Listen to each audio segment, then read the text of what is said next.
Hai, Assalamualaikum. Nama saya Amirul Muhammad bin Abdul Rashid dan nombor daftaran saya adalah 17 DKA 20F2067.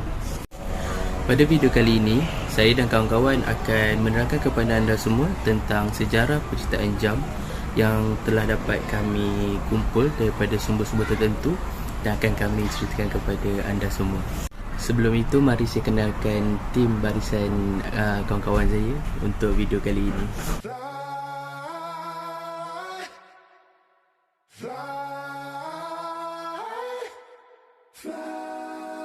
Okey, jom kita mulakan. Apa itu jam?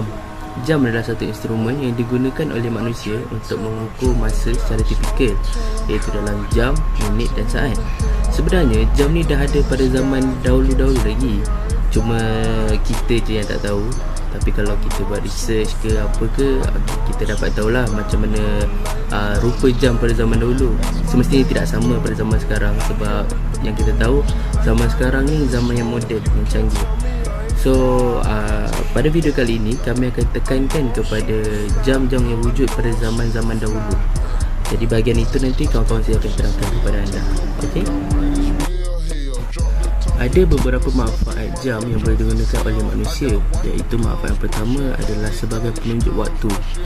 Jam membantu manusia mengetahui waktu sehingga dapat menjalankan aktiviti seharian dengan efektif.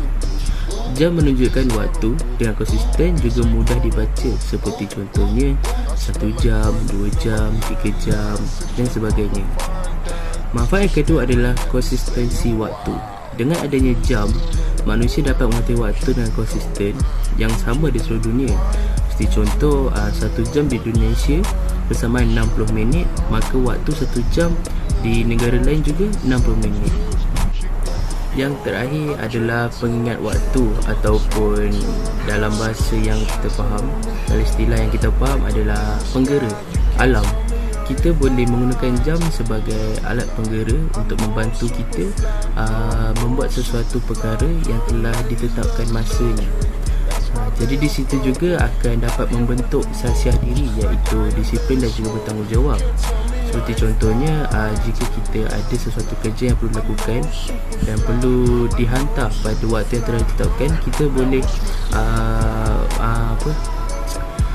menentukan penggera ataupun alam tersebut untuk mengingatkan kita yang kita ada kerja ke ataupun kita ada hal yang perlu dilakukan dengan masa yang telah ditetapkan.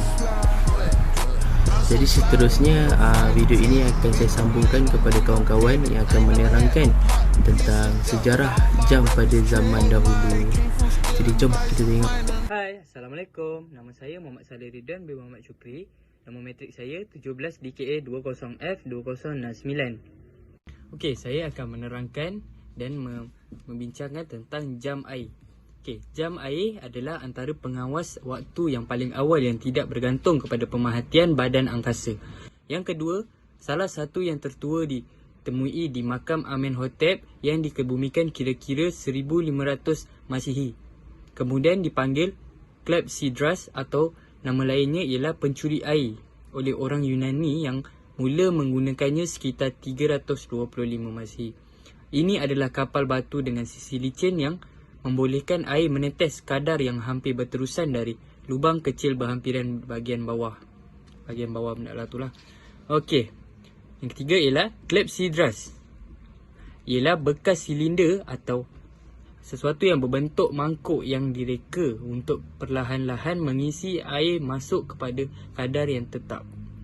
Tanda-tanda di permukaan dalam mengukur laluan jam apabila paras air mencapai tahap mereka.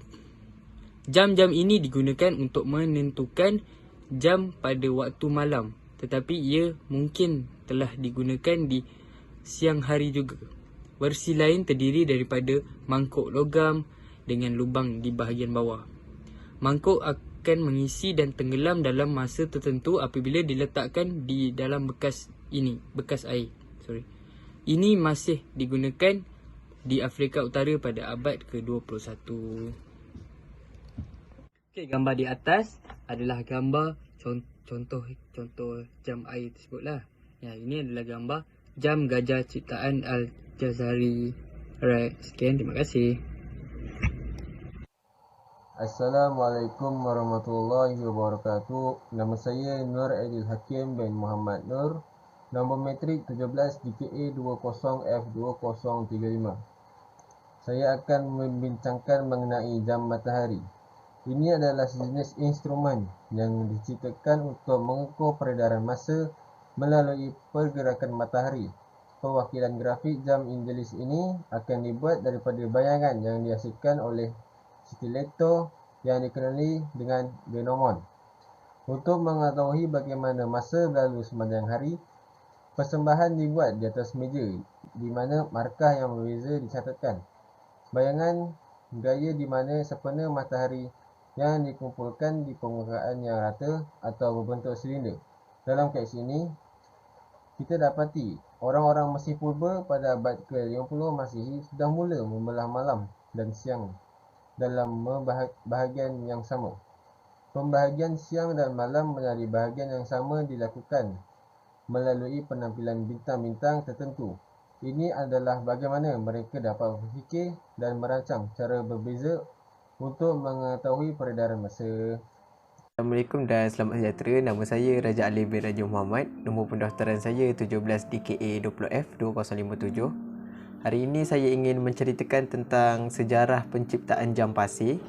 Rata-rata jam pasir hanya mampu untuk mengira masa selama 1 jam ataupun 60 minit. Jam ini diciptakan oleh Alexandria iaitu pada sekitar pertengahan abad yang ketiga.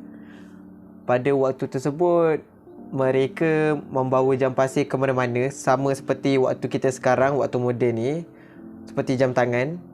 Tapi pada waktu mereka membawa jam pasir. Jam pasir ini mempunyai bentuk yang sangat sederhana dan mudah untuk kita buat dan juga kecil juga. Ia terdiri daripada 3 tabung. So kita akan menggunakan 2 tabung yang besar untuk menghubungkan satu sama lain. Tabung yang ketiga adalah tabung sempit di bahagian tengah. So salah satu tabung tu kita akan isikan dengan pasir.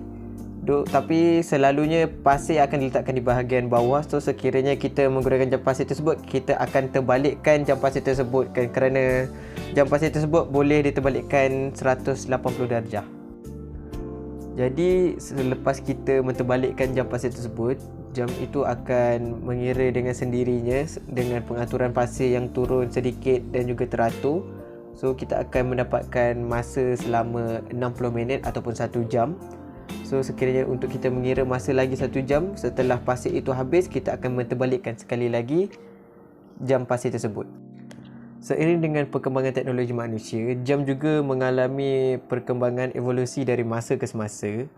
Jadi disebabkan oleh itu, jam pasir sudah tidak lagi digunakan kerana dengan adanya jam digital dan juga jam analog, ianya akan memudahkan urusan kerana sekiranya kita menggunakan jam pasir pada waktu kini sangat tidak sesuai kerana jam pasir setiap 60 minit kita perlu menterbalikkan perkara tersebut. So jauh sangat bezanya dengan jam analog dan juga jam digital yang ianya kita menggunakan bateri dan dia akan berputar dengan sangat lama sehingga kehabisan bateri. Oleh sebab itu, jam pasir sekarang sudah lagi tidak digunakan. Walau bagaimanapun, jam pasir ini tetap lagi kita dapat lihat kerana jam pasir ini selalunya orang akan menjadikannya satu koleksi ataupun cenderahati. Itu saja daripada saya tentang perkembangan jam pasir. Sekian, terima kasih. Assalamualaikum warahmatullahi wabarakatuh. Nama saya Muhammad Izmaika bin Effendi. Nombor metrik 17 DKA 20F2004. Saya akan membentangkan tentang tajuk jam mekanikal. Sejarah jam mekanikal. Pada awal hingga pertengahan abad ke-14, jam mekanikal yang besar mula muncul di menara beberapa bandar raya Itali. Tiada rekod mengenai sebarang model kerja sebelum ini. Jam-jam awam yang didorong oleh barat dan dikawal oleh pelepasan yang hampir dan foli. Mekanisme wedge and foliot memerintah selama lebih dari 300 tahun dengan variasi dalam bentuk foliot. Tetapi semuanya mempunyai masalah asas yang sama. Foliot ayunan sangat bergantung pada jumlah daya bergerak dan jumlah geseran dalam pemacu, begitu kadarnya sukar untuk dikawal.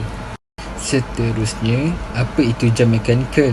Mesin mekanik adalah mesin jam yang semua pergerakan mesinnya menggunakan daya dari pergerakan mekanik. Pada mesin jam mekanikal tidak ada satu pun komponen elektronik di dalamnya. Artinya tidak ada yang menggunakan aliran listrik seperti jam kuartz. Semua komponennya saling berhubung secara mekanik.